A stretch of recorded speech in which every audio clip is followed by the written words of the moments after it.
আমি জানি না পার্টির কী কর্মসূচি হচ্ছে। এখন তো নির্বাচন চলছে, এখনও কমিটি হয়নি পুরো আমাদের জেলাগুলোতে। তখন নির্বাচনী কর্মসূচি বা রাজনীতিক কর্মসূচি হবে। আমি তো গ্রামে গঞ্জে যাই যখন যেখানে, সেখানে সাধারণ কর্মীদের সঙ্গে দেখা করি, কথাবার্তা বলি, তাদের মন মেজাজে খোঁজখবর নিই। পার্টি আমরা সবাই সাধারণ কর্মী, যাকে যে কাজ দেবো আমরা সেটা করব। আপাতত সবার সঙ্গে যোগাযোগ রাখাটা আমার মনে হয়েছে কাজ, কারণ এরা বেশিরভাগ সময়ই আমি যখন সভাপতি ছিলাম তারা পার্টিতে এসেছেন। বহু লোক কে কোথায় আছে খোঁজখবরই নেওয়া হয় না আজকাল, তো আমি খোঁজখবর নেওয়ার জন্য যাই সব জায়গায়। না, বিনা কারণে ঝাঁঝাল বক্তব্য বলতে যাবো কেন? আর সেসব বলার জন্য যারা পার্টির দায়িত্বে আছেন তারা পার্টির বক্তব্যকে রাখছেন, তারা বিরোধিতা করছেন, তারা রাস্তায় আছেন। আমার কাজটা এখন অন্য। আমি পুরনো কার্যকর্তা হিসেবে সমস্ত কর্মীদের খোঁজখবর রাখি, যোগাযোগ রাখি সবার সঙ্গে। দিলীপ ঘোষের মুখ বন্ধ কি উপর মহলের চাপ নাকি রাজনৈতিক কোনো কৌশল? দিলীপ ঘোষের মুখ বন্ধ কোথায়, বলছি আপনাদের সামনেই। পশ্চিমবাংলায় যে সরকার চলছে, যে পার্টির সরকার চলছে, তাদের আইন কানুন সব আলাদা। ওরা ভারতের সঙ্গে কম, বাংলাদেশ পাকিস্তানের সঙ্গে বেশি আছে। কারণ তাদের ব্যবহার সেরকমই থাকে, সব ব্যাপারকেই তারা বিরোধিতা করে।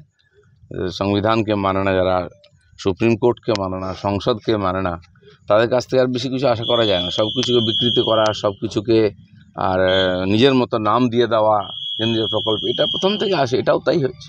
বলছি শামসেরগঞ্জ এবং এতে ধুলিয়ানে যে দাঙ্গা, পুলিশ মন্ত্রীর যে বয়ান, তিনি বলছেন বহিরাগত তত্ত্ব, কিন্তু পুলিশ যে রিপোর্ট চার্জশিট পেশ করেছে সেখানে কিন্তু 14 জনের নামে চার্জশিট, তারা সব স্থানীয় বাসিন্দা। কি বলবেন? দেখুন, ওখানকার যারা উত্তেজনা ছড়িয়েছে, ওদের 2 এমএলএ, ওদের নেতারা টিএমসির, তারাই মিছিল করেছে, তারাই উত্তেজনা ছড়িয়েছে। শান্তির নামে অশান্তি ওরাই বানিয়েছে, এটাই ওদের রাজনীতি।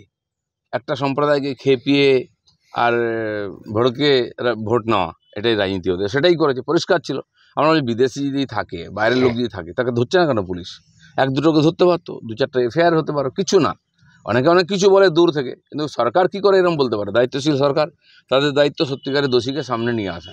আর যাদের দোষী মনে করে তারা স্থানীয় লোক, আর সবাই জানে, ভিডিওতেও আছে একাধিকবার। ওখানকার লোকেরাও বলছে স্থানীয় লোকেরাই উৎপাত করেছে, যারা জানে তারা ভাঙাভাঙি করেছে, মন্দির ভেঙেছে, দোকান লুট করেছে, হিন্দুদেরকে হত্যা করেছে, সবই স্থানীয় লোকেরা করেছে। আর তারা সব ক্রিমিনাল, তারা সব টিএমসির ছাতার তলায় আছে। বিএসএফকেও তো তোপ দেখা হয়েছিল আপনার এই দাঙ্গার পিছনে, বিএসএফকেও দায়ী করেছিলেন মুখ্যমন্ত্রী।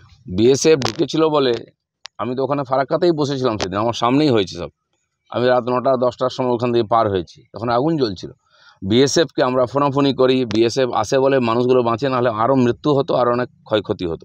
তো টিএমসির লোকেরা বোধহয় সেটা করতে পারেনি বলে, আরও ভয়ের পরিবেশ তৈরি করার ইচ্ছা ছিল পশ্চিমবাংলায়, পারেনি বলে সে বিএসএফকে গালাগালি দেয়। বলছি দাদা, তৃণমূলের রাজ্যসভার সাংসদ সাকেত গোখলে, তিনি পেট্রোলিয়াম মন্ত্রী হরদীপ সিং পুরীর স্ত্রীর নামে, উনি ডিপ্লোম্যাট প্রাক্তন, ওনার নামে একটা মিথ্যা বয়ান, মিথ্যা একটা সম্মানহানি করেছিলেন।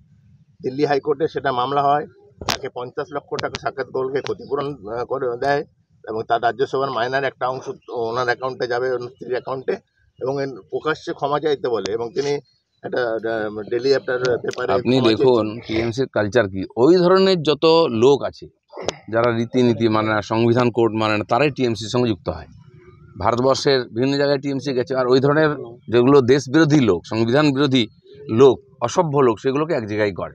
পশ্চিমবাংলায় দেখুন কেষ্ট কী বলছে পুলিশ অফিসারের বিরুদ্ধে, অন্যান্য নেতারা মোদি সম্বন্ধে বা দেশের সরকার সম্বন্ধে, সেনা সম্বন্ধে কী ধরনের অসভ্য ধরনের কথাবার্তা। মমতা ব্যানার্জি নিজের বয়ান শুনুন, তো সেই পার্টির লোক আর কেমন হবে? সেখানে তো কম্পিটিশান, কে কত বিরোধীদেরকে, সম্মানীয় লোকদেরকে, সরকারকে, সেনাকে অপমান করতে পারবে, সে তত বড় নেতা হবে টিএমসি। রাজ্যসভার সংসদের এরকম বয়ান, এটা কি মনে হচ্ছে যে একটা সংসদীয়, আপনি যদি যাকে তাকে সংসদ বানিয়ে দেন, গুজরাটে বিজেপি করতে হবে তাই ধরে নিয়ে এলো, যে লোকটা জেল খাটায়, যারা মিথ্যাবাদী, তাকে আপনি আপনার মেজরিটি আছে বলে বানিয়ে দিচ্ছেন, তো তার কাছ থেকে আর কিছু আশা করা যায় না নূতন। এই ধরনের লোকেরা আজ রাজনীতিতে বেশি পরিমাণে আসছে, টিএমসি পুরো রাজনৈতিক কালচারটাকে প্রদূষিত করে দিচ্ছে। দিলীপ দা, ইদানিংকালে কি পার্টি থেকে আপনাকে কোনো কর্মসূচি দেওয়া হচ্ছে না?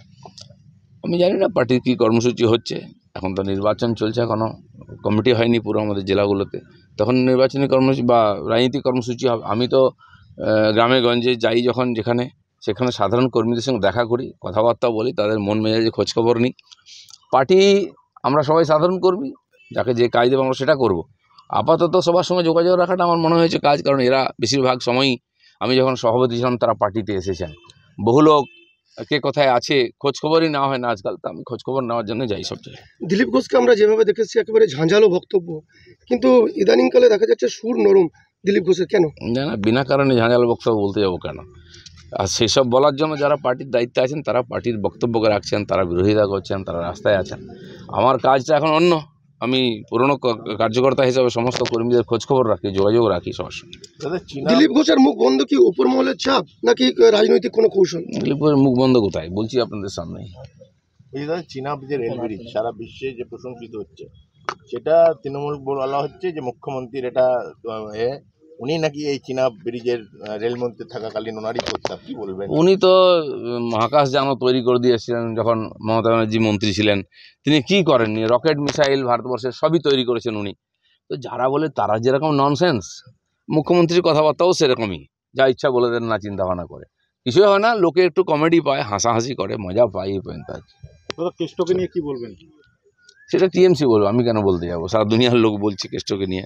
এরকম কেষ্ট যে পার্টিতে আছে সেই পার্টির ভবিষ্যৎটা ভাবুন। দাদা আপনার দলের বিধায়ক এখন বিরোধী দলনেতা, তার আগের কথা আর এখনকার কথা দুটোই যদি পাশাপাশি রাখা হয়, আরএসএস বিজেপি সম্বন্ধে যে কথা বলেছেন এখন আবার তৃণমূল সম্বন্ধে বলছেন, এই দুরকম কথা। দেখুন, রাজনীতিতে বিভিন্ন লোক বিভিন্ন ধরনের কথাবার্তা পরিস্থিতি অনুযায়ী বলে থাকেন।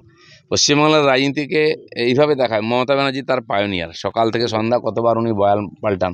এটাই বাংলার রাজনীতি চলছে। বাকিটা যারা পার্টি দেখেন, দেখার লোক আছেন তারা দেখবেন, এটা আমার কাজ। দাদা কেষ্টর বিরুদ্ধে ব্যবস্থা না নেওয়া কোথাও কি একটা চাপ?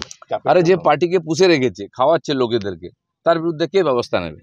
তার দয়ায় টিএমসি পার্টি চলে, তার মতো কিছু নেতার টাকা পয়সা দিয়ে ভোটে জিতিয়ে পার্টিকে বাঁচিয়ে রেখেছেন।